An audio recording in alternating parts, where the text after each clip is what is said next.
Welcome to the show Gold Squadron Gays. It's the podcast where two Star Wars loving gays talk about and review their favorite Star Wars content while also being gay as hell. I'm your host, Bradley Brower. I'm your other host, Charles Rogers. And wow, if you're subscribed to our Patreon at patreon.com/Gold Squadron Gays for $3 a month to get the 10 to 15 minute usually discussion that Bradley and I have at the beginning of the episode, you sure got a wild story as to why this episode's a couple days late. For the non-patron people, Bradley went on a little unplanned vacation. Yep. And that's all we're going to say. That's all we're going to say. Because there are some details that maybe stay with the people who joined that tier. But hey, if you're interested in me and Bradley sharing way too fucking much about our personal lives, bonus appearance by my boyfriend, whose voice may or may not have made it to the microphone, that's where you go. Patreon.com/Gold Squadron Gays. You know where you don't go for new Mandalorian and Grogu footage, Bradley? Where's that? Is the Super Bowl. We're going to be quick, but I have to talk for a minute about how bent out of shape everybody is about the fact that they did a spoof advertisement. They didn't actually show anything new from the movie. Right. Everyone's very mad about this, and I'm sitting here going, have y'all not watched a Star Wars trailer since 2015? I think that's the problem. People are like, and look, I understand. I think that they're bungling the marketing for Mandalorian and Grogu. I think I know why they're doing it. Okay. But I don't want to say it. We could probably talk about it when we get closer to the thing. I have a suspicion, but I agree that the marketing overall has not been great for a movie that's 3 months out. On the other hand, I did think that ad was pretty funny. I did and pretty cute. Like it's spoofing famous Super Bowl ads. Right. But my thing with the Mando and Grogu movie Super Bowl spot is like, I don't know what people were expecting. I think they were expecting a real trailer, but I'm like, I think you guys underestimate. Well, one thing, I think they should have done a series of trailers or spots. They should have done the one we saw, which was the Budweiser spoof or whatever. But then they should have done like 2 other spoofs. I know they're expensive commercials, but they are Disney. And I think that's the only spot Disney purchased. I don't recall seeing any. No Marvel, no Disney Plus. Yeah, none for any of that. Was there one for the Pixar? Bought a spot. I don't think so. I didn't watch the Super Bowl. I didn't either. I only watched the halftime. I didn't watch anything else, so I don't know what else was on there. Yeah, I barely knew that the trailer be bothered. Yeah. I only know that I only know that the trailer came out because half a dozen fucking people sent it to me. Well, yeah. Or I'm gonna see it in a Discord somewhere. I just thought it was interesting way to do the marketing for it. I am curious why there isn't more marketing, and I don't believe that marketing equates to a trailer. So I don't want people to think like that. I'm thinking like just because you don't have a trailer doesn't mean that's bad marketing. It's a different. There's difference. There's been a distinct lack of marketing thus far overall for Mandalorian. They're not even doing the talk show rounds. They're not even doing the, I don't see Pedro at a single, scheduled for a single thing. Not yet, which is interesting too. I haven't seen any press tour stuff. You think he'd host SNL, he's going to go on Jimmy's, he's going to do all that shit. Now, to be fair, they could be waiting to do it until May, but I just feel even with blockbuster movies, you always do it pretty early on. I'm also not seeing we just saw today. You sent me the Legos. The Lego just got revealed. Lego just got revealed. Yeah. And even that's not that much. No. That's barely any merch. That's 2 things.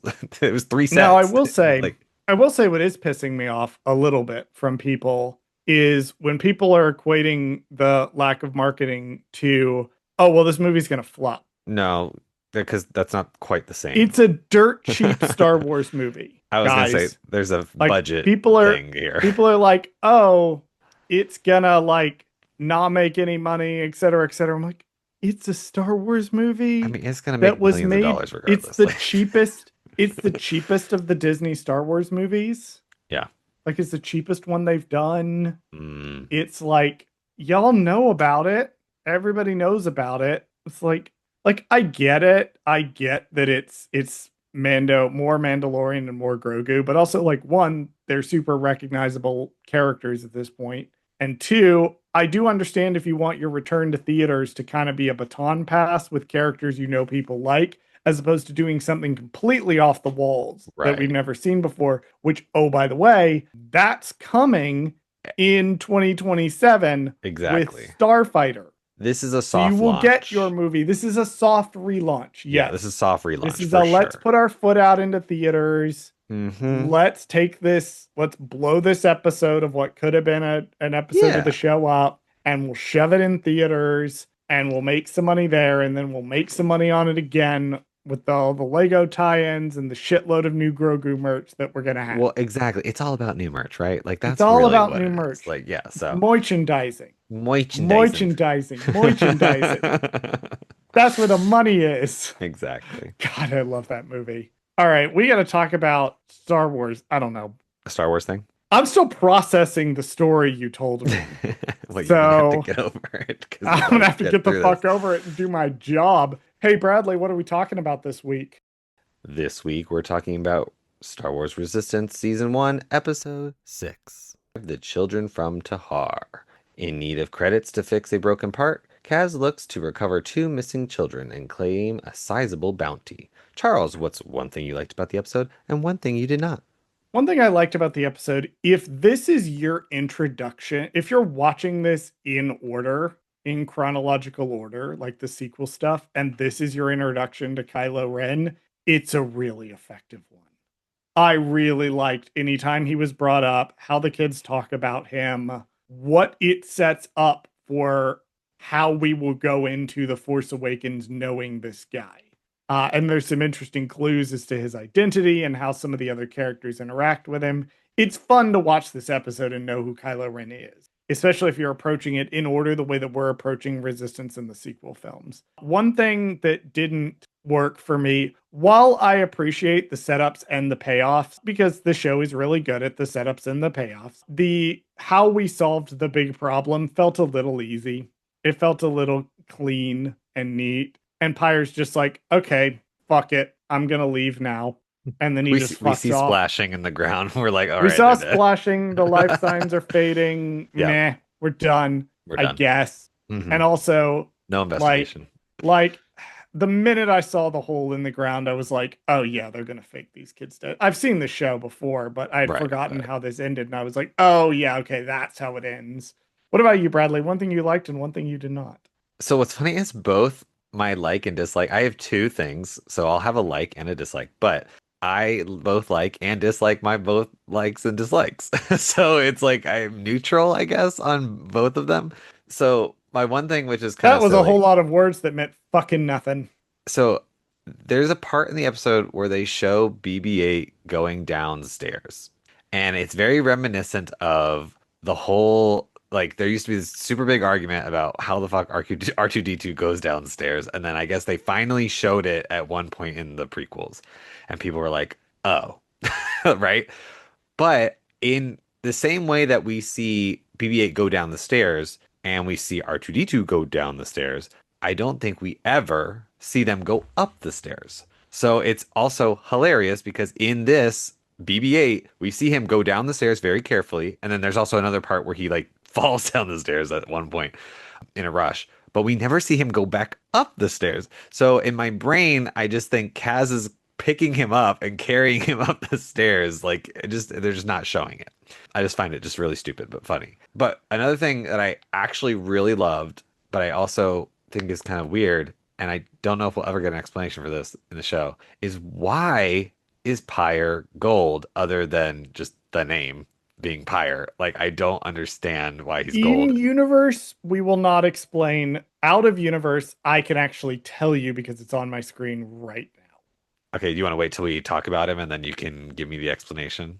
Sure, we can wait until Okay, let's we wait till talk we about talk about him and then yeah, because I do actually want. I was curious if we found out in the show, and if we didn't, I would be really I don't mad. think they ever give a justification why he's gold. Great. Section 1. Tam and Niku are repairing the fireball at Yeager's shop when Kaz asks to help, but Tam doubts his skill, but reluctantly lets him join. The three try to install an acceleration compensator together, but Kaz messes up and the engine fails. Tam explodes in anger and blames Kaz for breaking a rare part. And later at Aunt Z's tavern, Kaz struggles to pay even for water, and Niku covers the rest, highlighting Kaz's money problems and his need to replace his Tam's compensator. Kaz overhears two aliens discussing a $20,000 credit bounty on two runaway children and studies their hologram, spotting a distinctive wooden charm on the boy that's missing. Kaz decides to go after the bounty. The two runaway siblings, Kel and Elia, sneak through the Colossus marketplace when they try to steal some food from a vendor, and he discovers them and gives chase. During the escape, they collide with Kaz and Niku and BB-8, and Kaz recognizes the wooden charm as matching the bounty hologram, realizing that they are the missing kids. The children flee again despite Kaz's attempts to help, and they drop the wooden charm, which Kaz retrieves. I love how when Kaz is told not to work, he suddenly really wants to work. Oh yeah, Like I he's really want a mad that job now today. he's mad that he has nothing to do, and is like, I'm like, oh, so now you want to do your job. He's just Now bored. when you're being excluded for not being good enough at your job, now you want to do your job. Okay. Okay. Okay, Kaz. You little shit. Speaking of Kaz being a little shit, I do find it interesting that Kaz's immediate reaction to breaking the whatever the fuck it's called Sure. is to be like, well, I'll just buy you another one, because he still doesn't know how to not have money. Okay. I was like, you don't even have money, so how are you like, oh, we'll just It's buy another one. automatic. Yeah. When you've spent all of your life being like, oh, I dinged your rich sports car. Oh, I'll just buy you another one. Yeah, that's true. Because my dad's a billionaire, trillionaire, whatever. Oh, whatever. Yeah. Like, this is how Kaz knows to respond to things as well. I'll buy you another one. And then it's like, oh, okay, well, on the Colossus now I have to figure out how to afford that. And I get that it's so we can have a plot to this episode, but also, like, it says something about Kaz's character, that this is his gut reaction. I also like how they are working on the fireball, because remember, the fireball is promised to Tam. Right. She gets it up and running, she can have it. Mm-hmm. So she's working on it. She bought this part originally. She's buying the parts for the fireball. She is fixing the fireball on her off time. Just, we want to keep bringing this up. This is not Kaz's ship. It's not even really Yeager's ship. He promised it to Tam. I do want to bring up defending men, unfortunately, corner. Defending Again. men, I guess. Defending men, I guess. So it's actually Tam's fault that Kaz fucks this up, because she does not specify how or what to do when helping. She just naturally assumes he's just going to know what to do.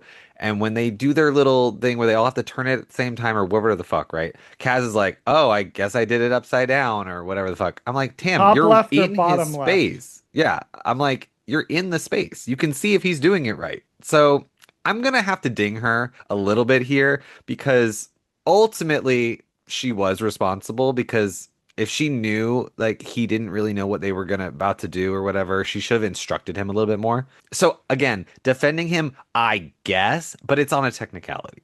Yes, he does fuck it up, but also, like, this would have been a good learning opportunity. I think it's interesting Mhm. that this could have been a good learning opportunity for him, Right. but because he has already made Tam suspicious, and that will not be the last time of Yeah, him, yeah. and made himself distrusted, that she basically is like, okay, here's this wrench, go do the thing, Right. and doesn't say, okay, like, they just give him the instruction of left, and we can't really see the thing. We just see that Kaz pulls it a different direction. Exactly. But I feel like if it was that important, then you would have been like, okay, you're going to turn it exactly like this. Right. You're going to do this motion when we're.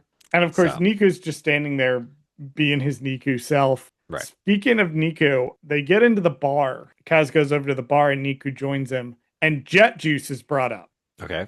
I think someone orders it. It's been a day since I Oh, watched it. I think it's our standard patron orders it or something, right? Somebody orders a jet juice. Okay. Jet juice originated in 1979 in the Brian Daley novel Han Solo at Star's End. It was brought into canon in 2015 in Lost Stars, a novel I don't think is that great, but everybody else seems to love. And it does have a real world version of it in Oga's Cantina. And I'm just going to read you what's actually in this. I've had it. It's delicious. Okay. Quote, Maker's Mark Bourbon, Ancho Reyes Chile Liquor, Sedia Acai Liqueur, white grape juice, and lemon juice, end quote.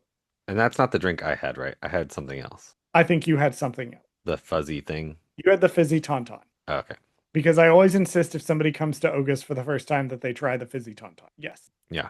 Okay. Well, then I'll have to try the jet juice next time. The next time you will have to try the jet juice. It is excellent. I've been to Oga's enough times that I've sampled most of their like standard Gotcha. menu items. So Kaz continues to show his naivete because he hears that someone has put a bounty out on these kids and just assumes, well, they must be lost.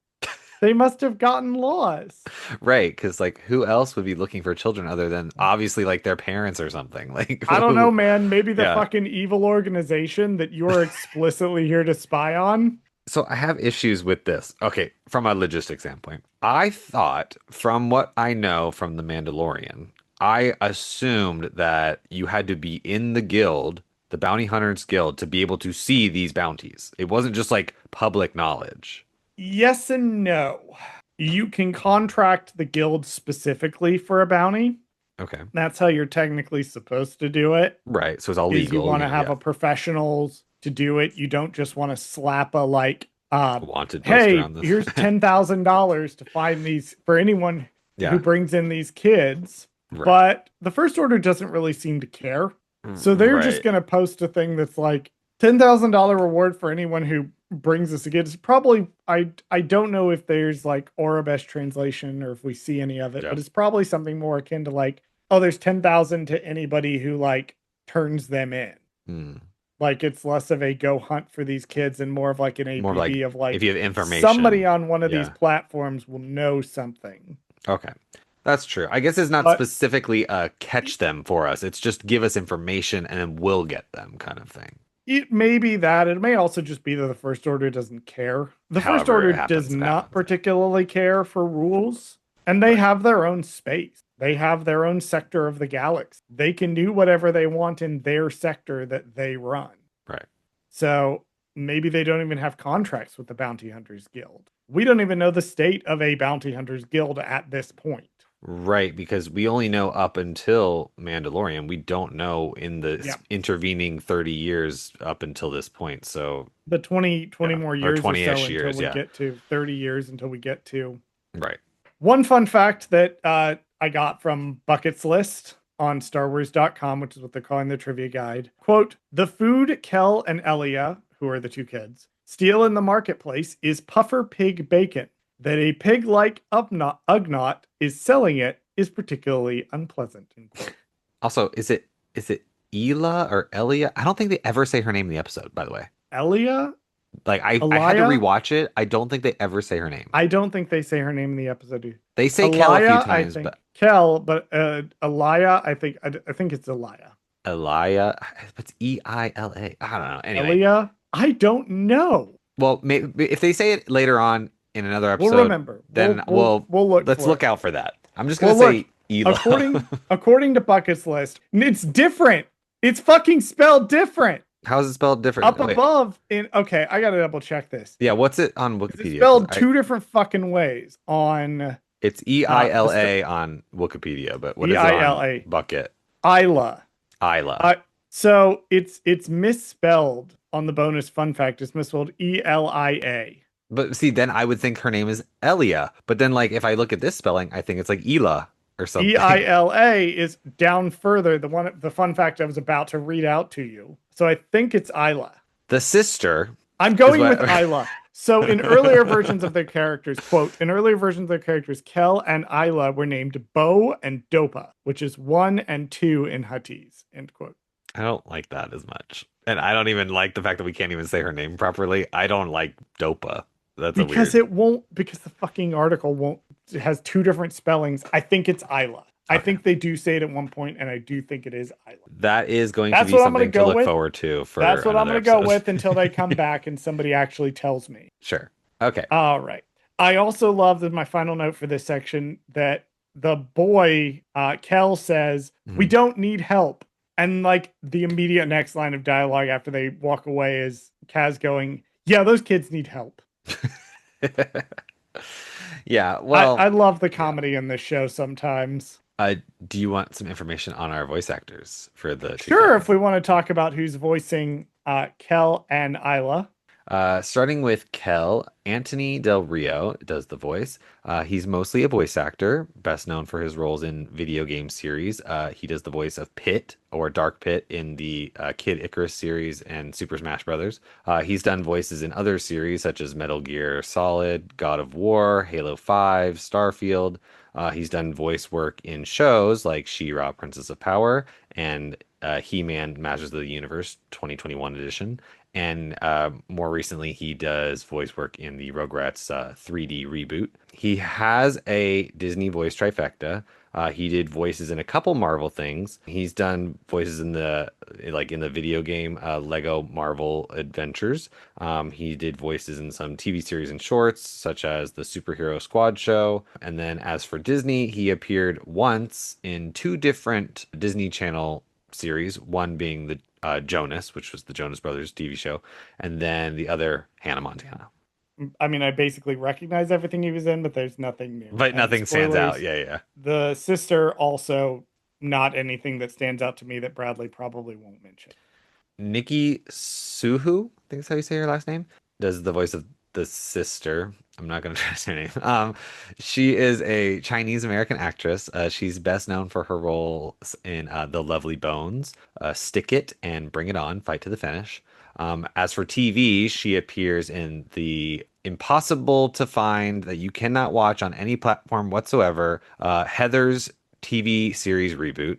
And I thank God for that, I don't know why you can't watch it, but because it's it's garbage. but there's that one scene where she sings "Heaven is a Place on Earth" and it's so good. The show Anyway, is bad. The show is bad. she does not have a Marvel thing, but she was also in two Disney Channel credits. She was in an episode of Phil of the Future, and she was in an episode of The Sweet Life of Zach and Cody. I think that's it. She's in a Panic at the Disco music video. Oh, good for her. Section 2. Niku brings Kaz and BB-8 into the underbelly of the Colossus, introducing him to the Cheladai, or Shellfolk, who run engineering and maintenance. Niku asks the Cheladai leaders to watch for the two runaway children and gives them a comlink. As they leave, Kaz is confronted by Captain Doza's droid, who brings them to his office, where Doza questions Kaz about being seen with the two missing children. Kaz admits to the encounter and shows Doza Kel's wooden charm. Kaz insists he is not a mercenary and only wants to help the children. After Kaz leaves, Doza contacts Captain Phasma and offers information on the children to improve relations with the First Order. Phasma claims the missing children belong to a wealthy family, high ranking in the First Order. She confirms agents will be sent to retrieve them. Doza agrees while insisting the First Order respect his authority, lingering on the charm once the call ends. We do get a look at the engineering level. Hmm. The show is continuing as we move through our first season to keep showing us different parts of the Colossus. Right. So we've established we had the vents, we had the Hmm. marketplace, we had the tower, we had different things, and now we're seeing the engineering level.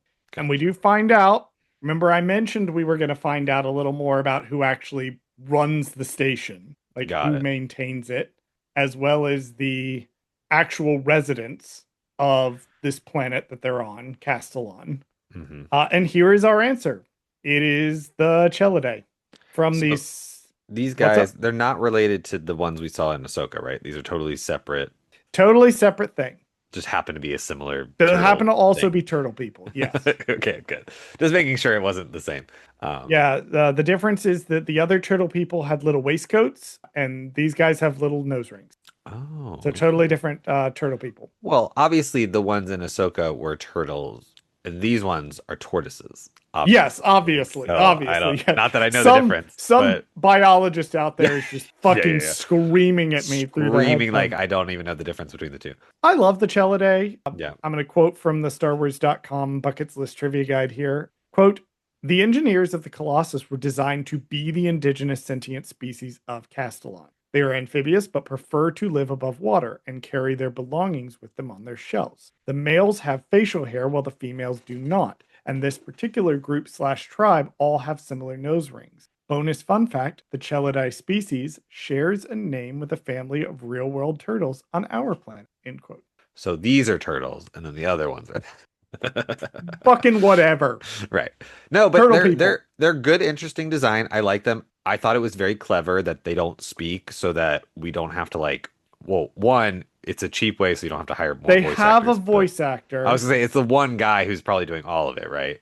Yeah, there's one guy who's He's doing just their doing grunts and holy things. fucking shit. Sorry, we got to talk about this guy. Okay, not I was not expecting that, but sure. Sorry. Does he not do any other Okay. voices during the rest of the show that are more important that we could talk about later? Or, I don't know because it's very hard to scroll back. Let me see. well, look on the No, he just Wikipedia. voices the Chelidai, but I'm going to Okay. talk about him now. Okay. The Chelidai are being voiced by a dude named Frank Welker. Okay.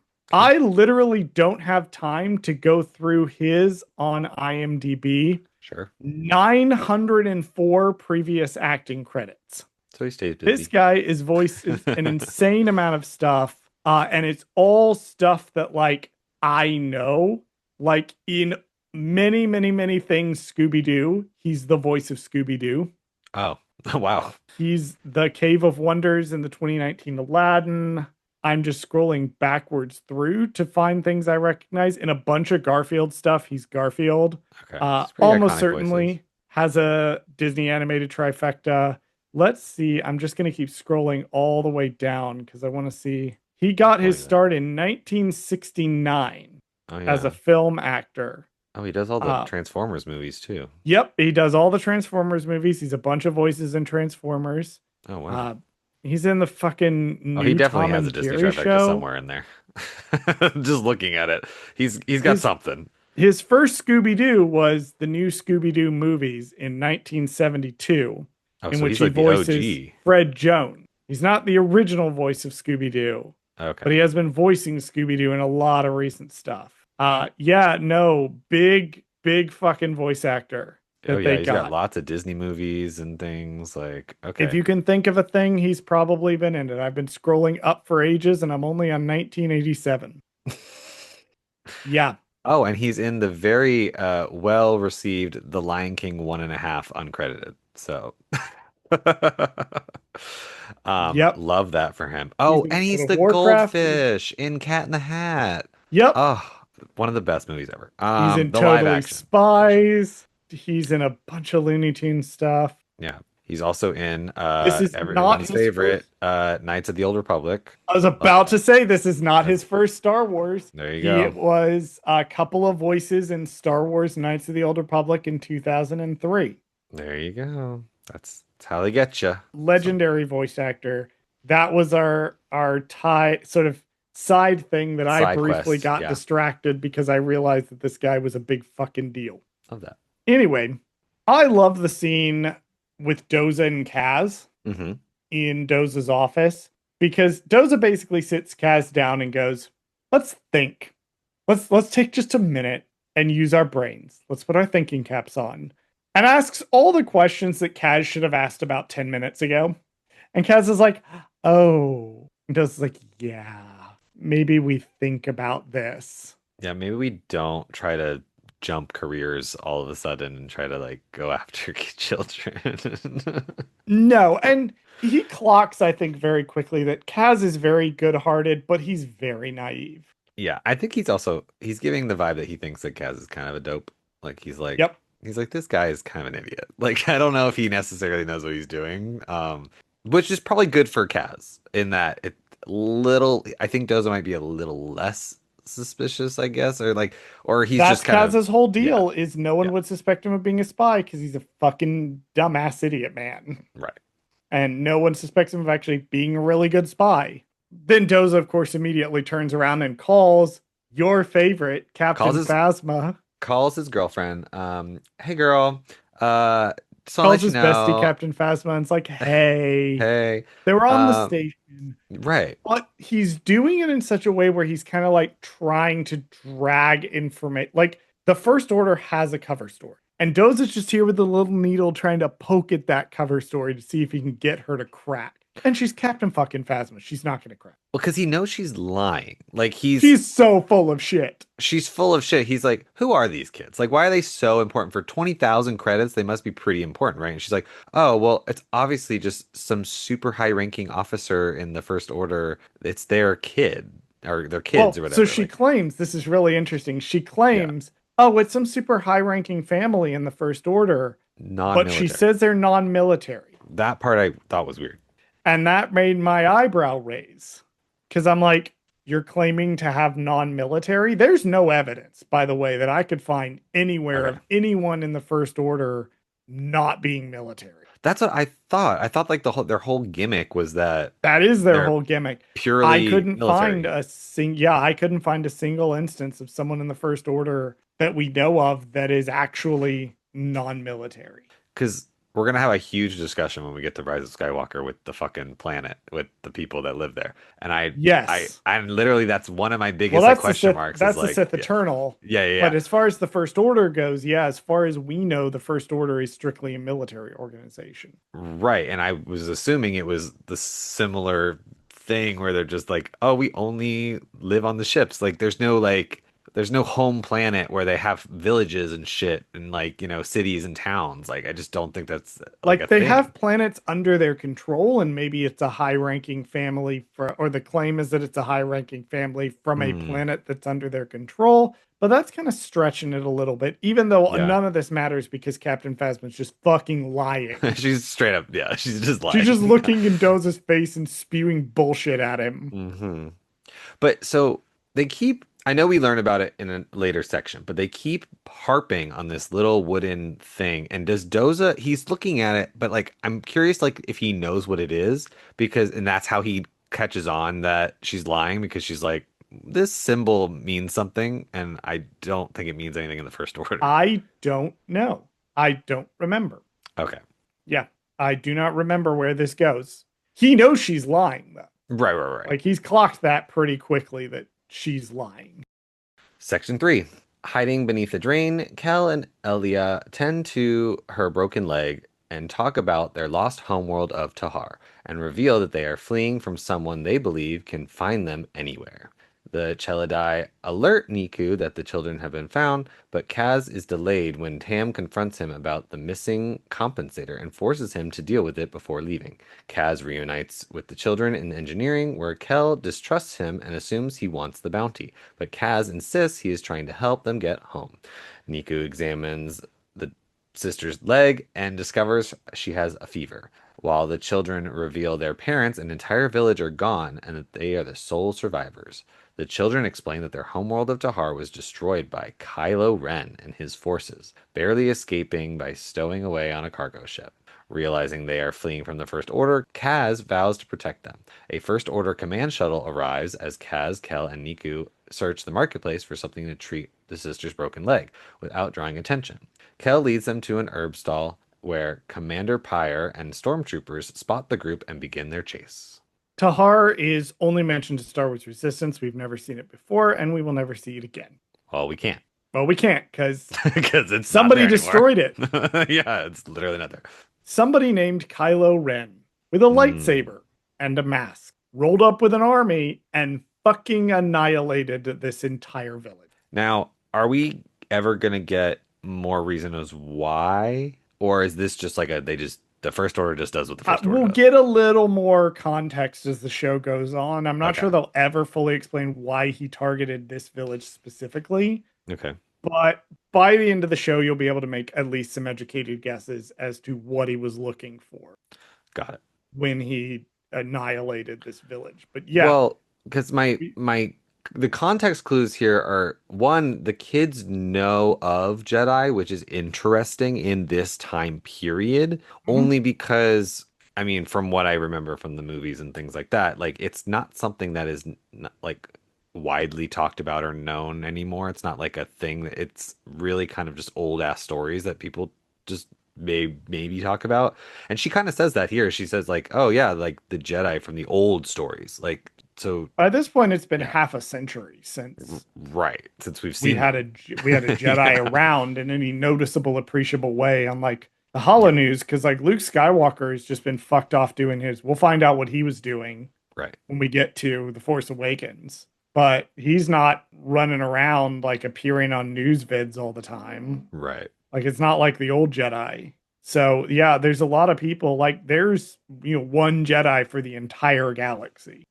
So yeah, as far as most people know, the Jedi were, this religious sect that the Empire wiped out 50 years ago, Yeah, and they just and kind that of was the die end of off. it. Yeah. Hmm. Maybe people that are kind of clued into current events might have heard that there's another one running around. But yeah, Right. it's very interesting that these kids grew up on stories of the Jedi. Hmm. Okay. Interesting. So we'll put a pin in that whole Kylo Ren destroyed a village thing. We don't know what a Kylo Ren is, Yeah, they just kind or of why he destroyed a casually name village, drop him, whatever. But but we'll get to him. hmm We'll spend a lot of time with him. yeah, now I'm like my joking brain. Like if I were on, well, I guess if I were on First Steps, I'd be like, who the fuck is Kylo Very Ren? excited. Unfortunately, Andy does kind of know who Kylo Ren is, Okay. but I encourage people to listen to First Steps Star Wars I feel like it's podcast impossible to like so they can 100% learn. be insulated, but There's a tiny handful of things, but they've done an impressive job of ducking spoilers up to this point, yeah. Okay. which is admirable. But yeah, no, I'm very excited to listen to their coverage of Resistance. Yeah, because Uh, this is the first time we're hearing a of Kylo lot Ren of in order, right? This is the first time we ever hear the name Kylo Ren. Interesting. Yes. So all we know is he's a dude with a lightsaber who destroyed a village and he has an army. That's pretty exciting. That's Can't wait to find out more about Find him. out more about him, Hey, yeah. speaking of Kylo Ren, the big old fucking shuttle that was everywhere in the marketing for The Force Awakens pops up. I Yeah. love this shuttle. I love it. I'm delighted to see It's it. very sexy. It is a command shuttle Hmm. because we do have a commander on board. Ah, Commander Pyre. yes. Commander Pyre has gold armor for some fucking reason. Quoting from Bucket's list, quote, Commander Pyre was designed to stand out with his own unique trooper armor. While the base of his armor is identical to that of the standard First Order Stormtrooper, his is finished in a gold chrome treatment. Pyre also wears a black pauldron and has a matching gold and black. Well, I happened to bring my third favorite son out for this, for the visuals. This is my Commander Pyre Black Series figure. Oh, so you bought the Black Series figure with no idea who With this guy no idea who was. this guy was. And for context, this is the only Resistance figure they've ever made for Black Series. Yeah, because it's another fucking stormtrooper. Well, I was gonna say technically he's not even considered a Resistance figure. He's considered a Galaxy's Edge figure, which is crazy. So like he Okay. was he was a part of that special collection for Galaxy's Edge. So even though he It- never you shows can up there. you would need to be subscribed to our Patreon at patreon.com/Gold Squad Engage to see Bradley's version of the figure, or you can Google the Black Or you can Series. just Google it, but looks yeah. the same. But yeah, that's interesting that you have the figure and you didn't know, which Yeah, is no, because I knew hilarious. that. I mean, I knew he was associated with obviously the First Order, but with my Yeah, little worked that out, did you? right, but like with my little shelf, I have my what I call like the big three of the First Order. So I have Phasma in the middle, I have Pyre on her left, and then I have Captain Cardinal on the right. So those are kind of like my big three First Order people that I actually, I guess, know. Like other than like Hux and shit, but like I'm not gonna have a figure of a fucking Nazi, like, but That only the fucking cool ones, irritating, that fucking little irritating alt-right fashy weirdo. Yeah, Yeah. that's I a little love too him as a far. Yeah, character yeah, so much. right. And we'll get to him when we get to actually in the first season of this show. Oh, We'll get a little okay, bit of him. love that.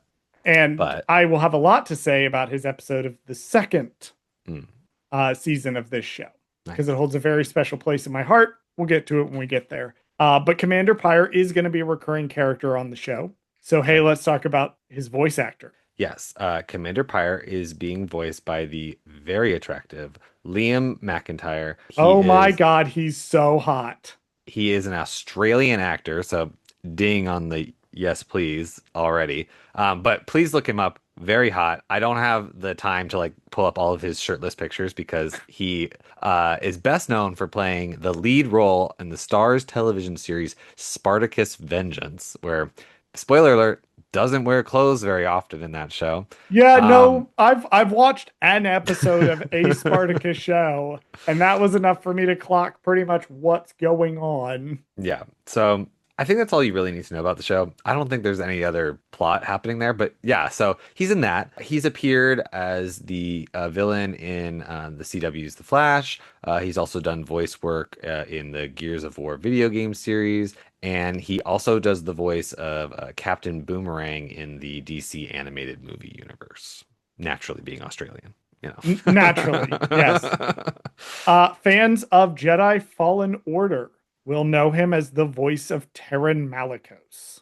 And also, if you're a Star Trek fan, he's in one episode of Lower Decks. He plays a character named Harrison Horseberry. What a fun Don't know name. anything about that because I'm midway through Deep Space Nine. Yeah, there you go. Section 4. Kaz and the others reach engineering. The children explain the First Order placed a bounty on them, but they don't know why. The First Order breaches the blast doors. Commander Pyre confronts Kel and Elia, demanding they surrender, but Kel refuses and moves with his sister towards the grate.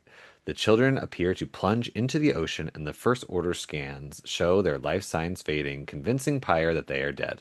Pyre reports their deaths to Phasma, who is pleased and orders the First Order to withdraw, believing that the threat has been eliminated. The Chelidai safely retrieve Kel and Elia from the lower floor after Kaz and Niku tricked the First Order into thinking the children had drowned, revealing the Shellfolk had merely slowed their life signs. The children thank Kaz and Niku and the Chelidai, who invite them to stay as long as they like, while Kaz also expresses gratitude for the Chelidai fixing Tam's compensator. At Doza Tower, Doza examines Kel's charm, and his droid notes that the First Order has left the Colossus. Later, Kaz returns Tam's compensator to Yeager's shop, surprising her by revealing he fixed it with the help of some friends.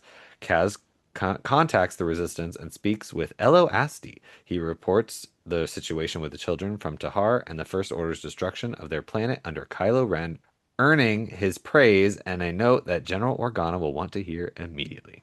So the scene where the kids are gonna like jump off of the platform is a weirdly dark scene for this show. It is one of the first instances of this show being like weirdly dark for a kid show. It makes me Spoilers, laugh. Resistance will keep doing this, by the way.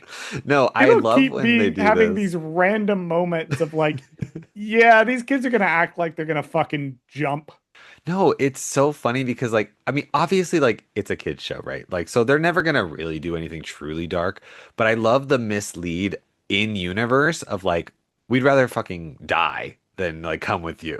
So we're gonna jump. And it's like so dark that these kids like like die and then they're just the first order's like, yep, we just killed some fucking kids. Like we don't give a shit. And then like they leave. Like it's so crazy how they did that. But I mean, obviously, none of it was real. Like we knew that they were just, We yeah, know that, we yeah. know, but But it's one of these first moments where this show will randomly veer into like coming up to some pretty dark themes that it's playing with. yeah, Like Pyre turns around and calls Phasma, yep, and it turns out that the plan was the First Order was just going to execute these two children. right. So glad you just kind of did it for us now Right. versus do it later. But also like it's not like, oh, we were going to take the kids prisoner, we were going to take them back to Right. the thing. No, they were going to fucking execute two children. They're always gonna do that. Yeah. They were always going to do it. That was always the plan. Whether they did it here, whether they did it on the shuttle, these kids were going to die. But it's also worth noting that when they were chasing them, they were using stun, right? Like I'm pretty sure that's what was happening. There's a sequence where I think it's when Doza is talking to Phasma, and Doza says to Phasma, as long as your people are on my station, you're going to Oh, follow my rules. So here's how fascists get into places like this. Here's how they worm their way into a space. It starts with one or two of them. They will come into a space and they will behave. They will be polite. right. They will follow the rules. They will not make any trouble. They will just be there. And gradually, you'll lower your defenses a little bit because you know this guy. Sure, he's a first order guy, but you know it. You know how Pyre works. Then he brings a friend. And you're like, well, I guess if he vouches for him, his friend is also behaving and following the rules. So I guess we'll let him onto the station. And then it's 3 guys. And then it's 4. And before you know it, you're a first order station now. Right. And there's like 300 guys, and you're not getting rid of them. Yeah.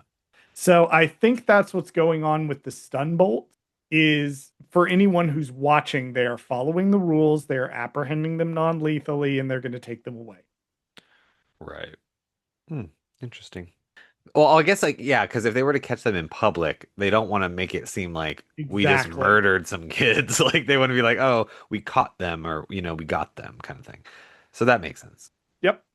I will note that Kaz continues to act real fucking weird around Tam, who looks very confused. Once again, this will continue to be a thing forever, Just for the rest of the show. just for the rest of the show, or at least for the rest of the first season. There's a tease for you. Oh, okay. Kaz is gonna act real fucking weird around Tam, who's gonna be like, "What the fuck is this guy's deal?" And he runs off to contact Poe, but instead of getting Poe, he gets a guy named Elo Asti. Do you recognize this guy? I vaguely did. I was like, I didn't know if it was the same one until I did my notes, obviously. Like, I recognize him from the actual movie because his name is like it's like a joke. Like it's supposed to be based on something, right? Like a Beastie Boys reference or something. Yes, it is. It was done by Glenn Dillon, who is a costume designer and concept artist on The Force Awakens. As a nod to the fact that J.J. Abrams likes to use Beastie Boys songs in his films, Glenn Dillon added the Arabic inscriptions "Hello Nasty" to one side of the helmet and "Born to I guess. I'm not familiar with the song, so Yeah, I sorry don't to know anyone anything about screaming that. at Yeah. me. During the breakdown process to make the helmet look old, the H and N in Hello Nasty were rubbed off, resulting in the character being named Eloasti. Oh, okay. This guy is an alien guy from The Force Awakens who was fucking everywhere. And the marketing and tie-ins for this, he was in The Recruit, actually, all the Oh, way back there. He's in a whole shitload of Force Awakens adaptations and novelizations and is in the Lego Force Awakens video game. He'll show up again in Bloodline, the novel Bloodline. okay. And he's also been in a couple of the comics. Nice. He just seems to just be like he's just like the most recognizable pilot guy that's working at the He's Resistance or easily the something. most original design Right. that they've Okay. got there. Got it. And he will stop appearing in things after The Force Awakens because he's going to fucking die in it. Okay. Spoiler alert, I guess. Yeah. Spoiler alert, this guy will die in The Force Awakens Okay. at one point. Okay. But But this is a he's, new species that was created for Force Awakens, yes, correct? Okay. yes, this was Interesting. one of, yeah, this So was one of technically, the new species that they came up with. We'll talk about it when we get to The Force yeah, when we get Awakens. there, yeah. Okay, but he's like, "Oh my God, thanks for this super great information, Kaz. I'm gonna go tell." Wait, first he says, "Yeah, I'm answering the phone because Poe is in Pensacola with the rest of the gays right now, so he's not. He's a little Yes, busy." he's down at Gay Days. Yes, gay So days he at Disney. can't Yeah, come to the phone. So he's just I'm answering the phone in his place, sure. which great. I do love Kaz having his moment of being like, "Oh yes, I guess Poe does have other like." Yeah, he's like, I guess logically it does make sense that there would be more than just me as a fucking spy. Like, no shit, Kaz. Like, Yep.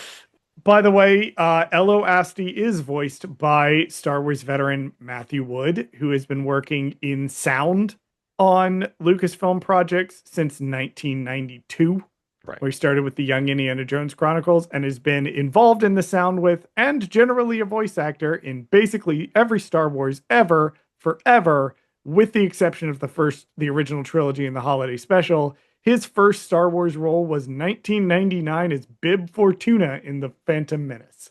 There you So, if you do not know who this guy is, if you are just joining us for Resistance for some reason, Google Matthew Wood and look at his career at Star Wars because he's been doing it for fucking ever.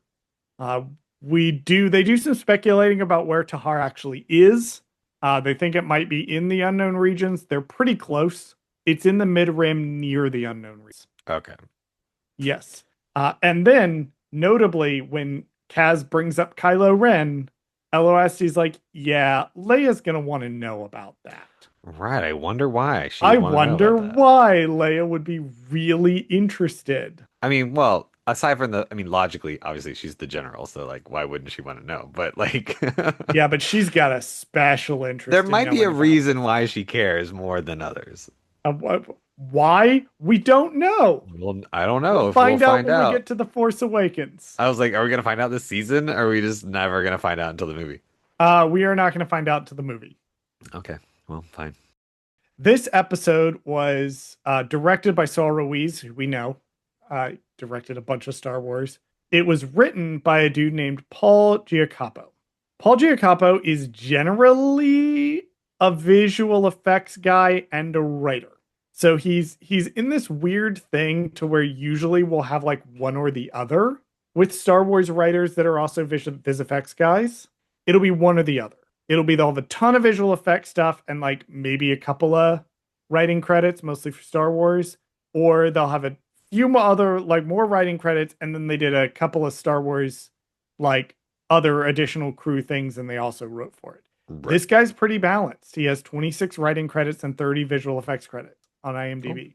So he manages to juggle having two careers, which is pretty impressive. As far as visual effects, he's worked on The Mandalorian and Rogue One: A Star Wars Story, as well as on Star Wars episodes 1, 2, and 3, and also on the 1997 special edition of A New Hope. He's also, as a visual effect artist, worked on the Warcraft movie and the new Superman movie. More interesting to us is his writing career. This is the only Star Wars that he's written. He's wrote 4 episodes of Resistance, 3 episodes in the back half of this season. But he's also written a whole bunch of animation stuff. He's written a bunch of Batman. He's written some Marvel stuff. But notably for us, Bradley, he wrote 3 episodes, 2 in season 2 and 1 in season 3 of Young Justice. Nice. Yep. So that is who wrote and directed these episodes. All right, Bradley, you got any final thoughts on the Children from Tehar? Yeah, final thoughts were okay. It was neither the best thing I've ever seen, but it was also not like a bad thing. Like I don't know, it was a neutral episode. I mean, I like the introduction of Pyre, but I don't think he got a lot to do. So I kind of No, feel not like yet.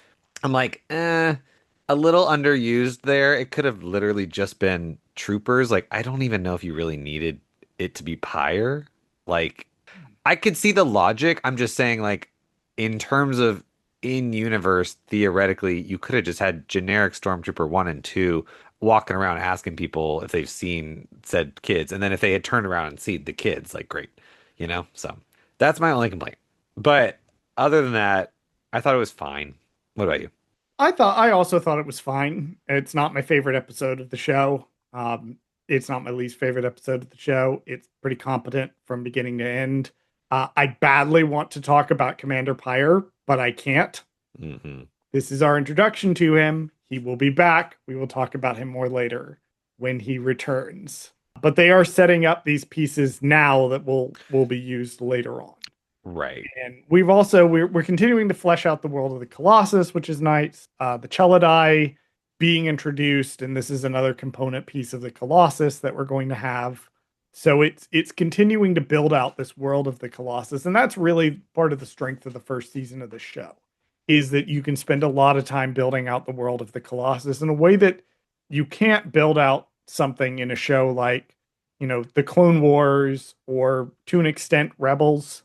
Rebels, I think, is never able to get this deep into like Lothal, even though we get a lot into Lothal. I think Resistance is the most time we spend locked to a single place where we're going to learn a lot of things about that place. Yeah. Alrighty. What are we doing? I say next week, but for us, it's going to be in like 5 days, assuming you don't fucking disappear on me the morning Well, of. yeah. So our next episode Motherfucker. will be episode 7, Signal from Sector 6. Are you excited for this one, Bradley? I don't Did you know. look at the thumbnail on Disney Plus? I didn't actually. So Look at the thumbnail on Disney Plus and tell me if you're excited for this one. well, the thumbnail on Wikipedia is Poe, so that looks definitely interesting. So I do believe Phasma is in this one as well. I do believe she okay. is the thumbnail. So Oh, sexy. I'm excited to see what's going on, yeah, let's Anytime we see what's bring our going on with OG her. Force Awakens characters back, I'm down. Like I love a good tie-in, so There's a but lot of them in this first season. yeah. Although I think they've pretty much introduced all the ones we're gonna. Nope, we're missing one. I think Okay. that's in the Force Awakens that's gonna turn up. Hmm. All right. Pluggables. Bradley, do you have any new reality TV to announce for us? Oh, let me see if I actually have a release date for Temptation because I feel like Yeah, we do know that a new season of Temptation it's Island is coming. coming.